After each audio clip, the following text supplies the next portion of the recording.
Scientists, what are some scary scientific discoveries that most of the public is unaware of? Story 1. Supergonorrhea is resistant to the vast majority of strong antibiotics, including fluoroquinolones and macrolides. And gonorrhea is mutating all the time to resist antibiotic effects. There have been multiple reports of supergonorrhea in Australia, England, etc. If it goes untreated long enough, it can apparently spread to the joints or heart valves, which sounds very bad indeed. I'd imagine that somewhere down the line your health and immune system would become compromised enough to let you get sick with other things, any of which could kill you in a weakened state. Story 2. Many people may be silent carriers for mad cow disease and won't know for another decade or so. Mad cow disease from the 1980s and 1990s was due to cows being fed the remains of other animals. People then ate their beef and consumed prions, a protein that can destroy the human brain. It's thought that many people still might carry prions, but won't know until they start experiencing the symptoms of Creutzfeldt-Jakob disease or bovine spongiform encephalopathy, which might be 10 to 50 years after consuming the contaminated meat. It has a long incubation period. You can also contract the prions from blood transfusions, which is why so many UK citizens from that time period still aren't allowed to donate blood. Once the symptoms begin, cognitive impairment, memory loss, hallucinations, etc., you usually die within months. There is no cure or treatment. Story 3. The replication crisis in psychology, though the problem occurs in many other fields too. Many studies aren't publishing sufficient information by which to conduct a replication study. Many studies play fast and loose with statistical analysis. Many times you're getting obvious cases of p-hacking or harking hypothesis after results known, which are both big no-nos for reputable science. And then all the research that gets repeated only to find null results over and over again. And none of it gets published because of the null results. Research is incredibly inefficient. The emphasis placed on publishing, at least within the academy, can incentivize quantity over quality. Story 4. Abdominal aortic aneurysm. It's basically an aneurysm that happens in the big artery in the middle of the abdomen. It's fine and is usually asymptomatic, but when it ruptures, a patient loses all their blood within a short period of time. The scary part is that it usually is diagnosed by accident due to annual checkups for something else. Anyone can have the disease, but especially people with Marfan syndrome, smoking, hypertensive, and hyperlipidemic. Story 5. Known link between untreated hearing loss and cognitive decline, for example, dementia. ETA. Keyword is untreated. If you previously had normal hearing and it started slipping, please see an ENT and audiologist. Hearing aids have come down in cost and improved in function and aesthetics, even in the last 10 years. If you are a veteran in the US, the VA will normally cover your hearing aids. If you have had hearing loss since childhood, you're not one of the ones I'm worried about. You have either learned sign language to keep you from being isolated due to your hearing loss, or you have learned how to use hearing aids or cochlear implants to keep you from being isolated due to your hearing loss. The link is really between communication and cognition, not the physical ability to hear. It's just that in people who previously had normal hearing, if they don't do anything, it will impair their communication and in turn affect their cognition. Story 6. First 1. The vast overuse of antibiotics has led to superbugs that are antibiotic resistant. At the same time, the diversity of microbes within humans has dramatically decreased in first world countries. This leads to a correlated rise in allergies and gastrointestinal diseases. As we use more antibiotics and antibacterial viral products, then biodiversity of microbes decreases, and superbugs have a much easier pathway of invading the body. With a very biodiverse microbiome, your resident microbes will try to fight off these infections much easier. We need to focus on helping bacteria, not killing all of it. Story 7. Source: my professor on concrete and cement structures. I'm from Malaga, Spain. It's not a terribly seismic active place. However, every 100 years or so, there's kind of a big earthquake, according to historical records. We didn't have it so far, although it'd be about time. During the last 100 years, we've been building taller buildings than ever, but the law requirements for buildings weren't up to date in order to resist that sort of big earthquake. Basically, there's a huge batch of buildings waiting to collapse under this earthquake, and the issue is mostly ignored. It's one of those low-risk scenarios with a huge bill to fix associated with them. Fortunately, new buildings are supposed to be prepared for anything you throw at them. Story 8. Not a scientist, but I will still take the time to mention something that scares the crap out of me I only found about a month ago, and I don't think a lot of people are aware of, but probably should be. Back in 1946 to 58, the U.S. tested 60 nuclear weapons on the Marshall Islands and buried the nuclear leftover waste and soil in a 30 feet deep cavern, sealing it with a concrete dome. The dome is cracking and now it's leaking into the ocean, and surprise, surprise, it's not fixing itself. And the people responsible are essentially ignoring it or saying it is not their problem. Imagine Chernobyl, but bigger and in the ocean. Story 9. Somewhere in the world, they put two AIs to talk to one another. Before they knew it, the two AIs started talking to one another in a better, more efficient language. But since the developers didn't know what they were talking about, they had to turn them off. Story 10. There are ancient microbes lying dormant in glaciers. As climate change progresses and these glaciers melt, it is possible that we will be exposed to ancient diseases for which we will have no immunity. It's more likely that they'll be too archaic to actually attack us. They evolved to infect single-celled organisms. The source even states this. It'd be like someone from 3,000 years ago in a horse-drawn carriage trying to race a race car. It's possible for the former to win, but it'd require some extraordinary circumstances. That being said, climate change is scary, but for other more significant reasons, in my opinion.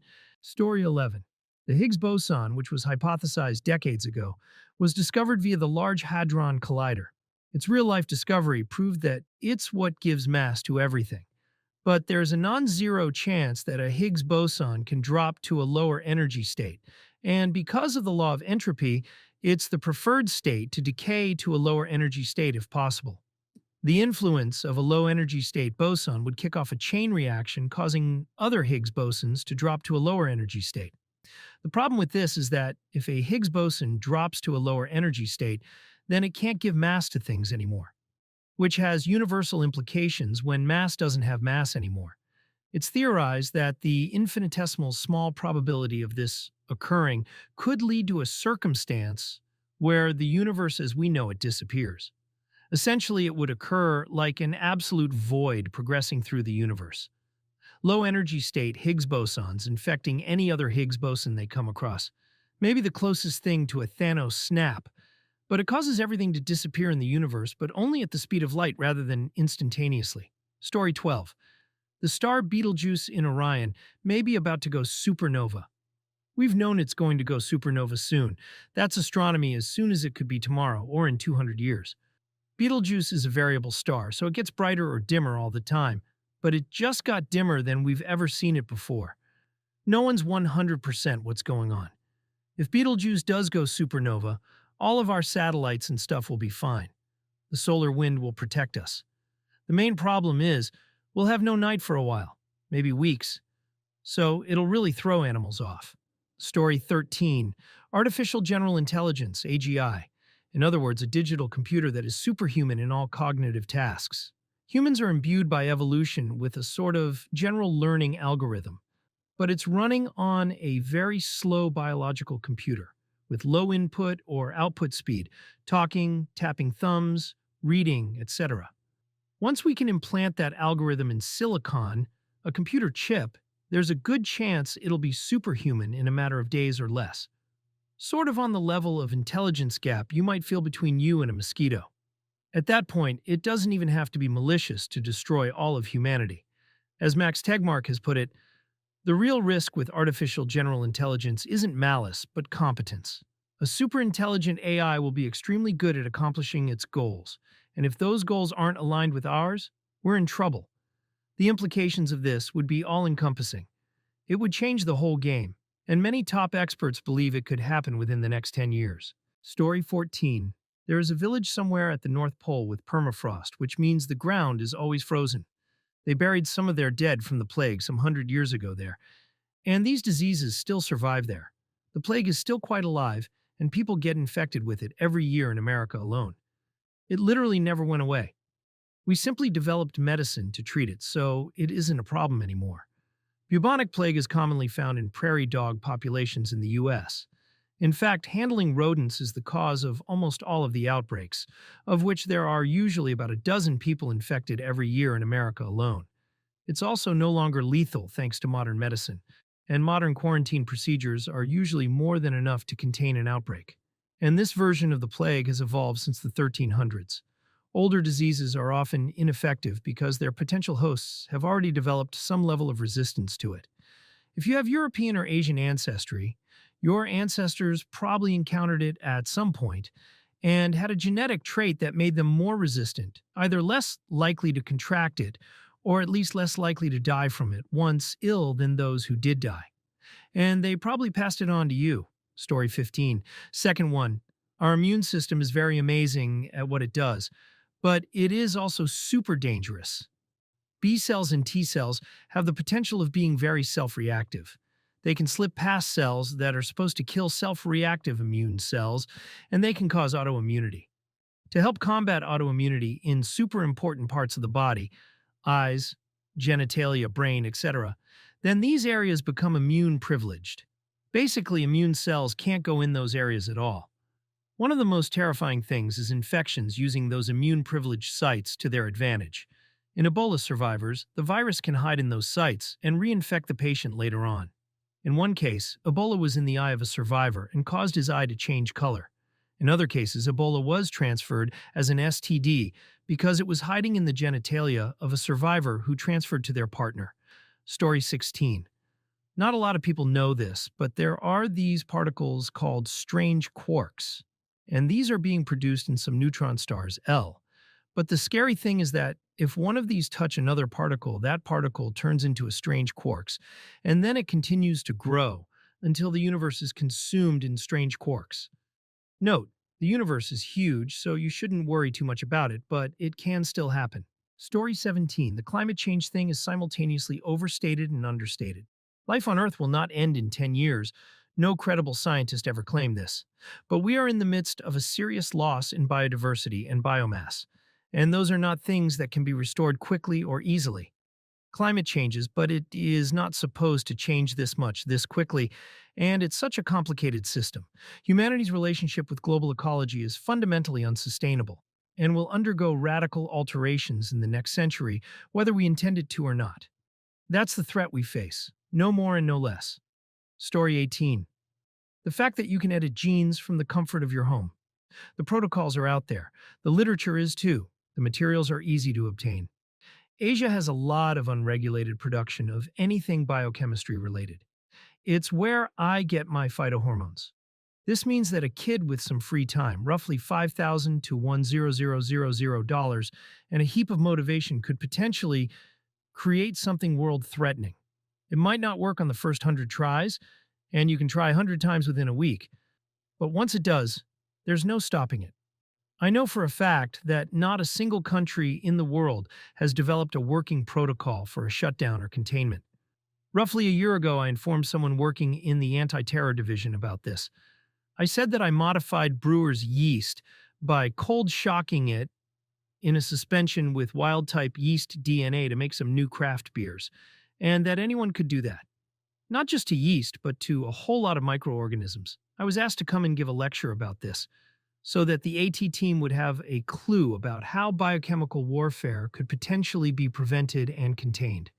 But I never heard from them again. What's scary is that this is not a discovery. This is out there. This is happening on a large scale to do good, and people justify it because of that. It's being used to clean up oil spills, to produce medicines like insulin, even to capture CO2 from the air and convert it to bioavailable molecules, putting vitamin A in rice. But it takes just one rotten apple to spoil the world.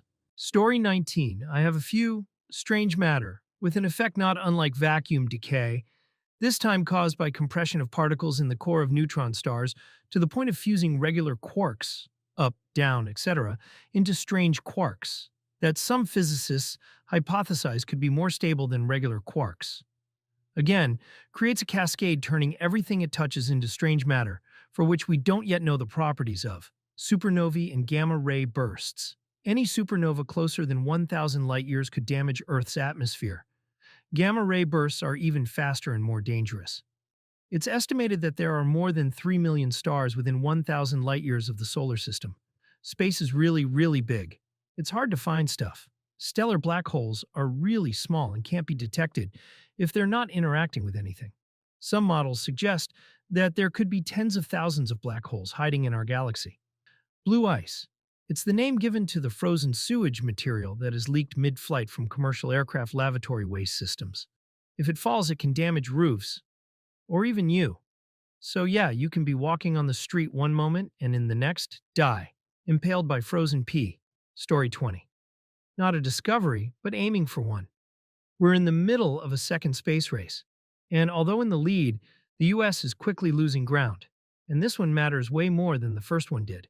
The country that wins will become the undisputable superpower on Earth for the next 200 years. It is the country to first build an Earth-lunar space elevator network. The reason being you can only build one lunar elevator. It requires the L1 Lagrange point to build, and there's only one. Building a lunar space elevator and an Earth space elevator gives practically free access to all the resources of the solar system. For one example, there's one asteroid we know of that's solid gold and has more than 10 times the gold all over Earth combined. The winning country will literally dominate the entire world economy with no possible way for any other country to even remotely compete. And that's just raw materials. The military advantages are insane, and the industry advantages, zero-G construction, easy vacuum access, cold welding, environmentless industry, would dominate the goods market too, and scientific and energy opportunities are without comparison. And despite it being a five-way race, US, EU, China, Japan, Russia, it's getting almost no publicity because they don't want the populace freaking out. Story 21. Aortic ruptures. The main artery from your heart runs down through your body, supplying blood to both your femoral arteries. Well, in certain circumstances, it's entirely possible to just shear the aorta in two. Think cutting a hose completely through with scissors as water is running through it. I've seen this happen once, in a road traffic collision. A guy driving hit a tree, coming to a complete instant stop, dissecting his aorta and bleeding out.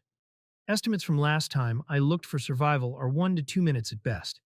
If this happens, you're dead.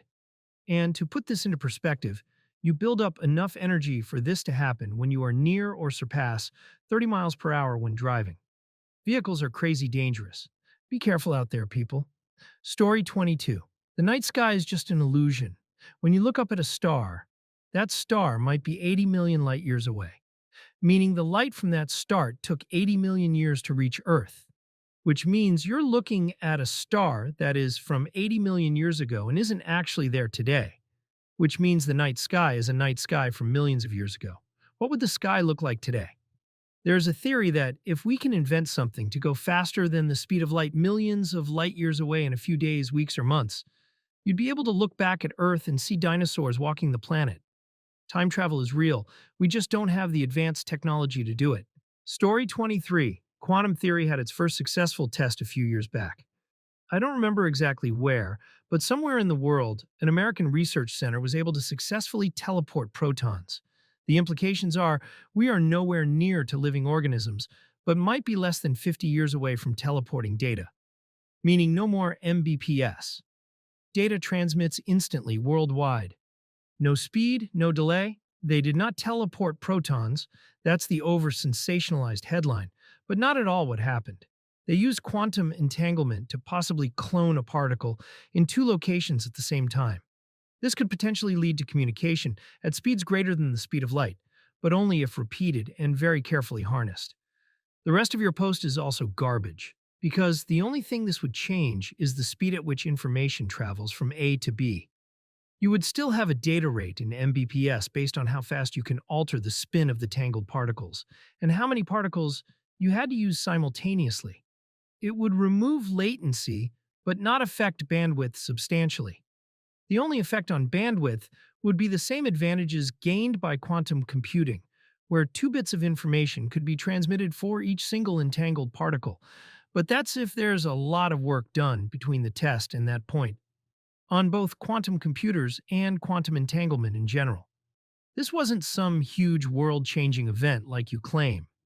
It was a test of the speed limit of the effects of quantum entanglement. Initial results were promising, showing the possibility of tangled particles changing other tangled particles instantaneously. The results have yet to be repeated, however, and until they are repeated, they are nothing more than a bold claim. Story 24. When we look deeper and deeper into the universe, dark matter, quantum mechanics, and unified field theory, we always come up with the same answer. We can't go faster than this. There is a hidden wall. The universe, for lack of a better explanation, has a frame rate, like FPS in a video game. You travel faster than that, then the universe can no longer record you. You cease to exist on the film strip of this reality. After further investigation into this phenomenon, it gets creepier. That this frame rate is an exact multiple of a hidden frequency in the background radiation of the universe. You know something else that works like this? Computers. Our frame rate may actually be a clock rate. More and more evidence that we are in a simulation, and the reason we will never have all of the answers is because the system is designed to protect itself from this. Story 25. An asteroid or comet impact crater was recently discovered in Greenland last year, November 2018, due to melting ice caps in the area. This crater could be as recent as 12,000 years ago, and if that's true, it completely changes our understanding of one, how frequently mass extinction events happen, and two, the history of human civilization. All of a sudden, global flood myths, ancient landmarks, pyramid sphinx, and other mysteries line up with a global population getting wiped out and thousands of years of rebuilding lost knowledge. Story 26. The Cascadia subduction zone is overdue for an adjustment that will cause an earthquake so catastrophic that FEMA considers everything west of the I-5 a total loss and only has plans to help those to the east of the interstate. When the next very big earthquake hits, the northwest edge of the continent, from California to Canada, and the continental shelf to the Cascades, will drop by as much as 6 feet and rebound 30 to 100 feet to the west, losing within minutes all the elevation and compression it has gained over centuries. Some of that shift will take place beneath the ocean, displacing a colossal quantity of seawater. Watch what your fingertips do when you flatten your hand.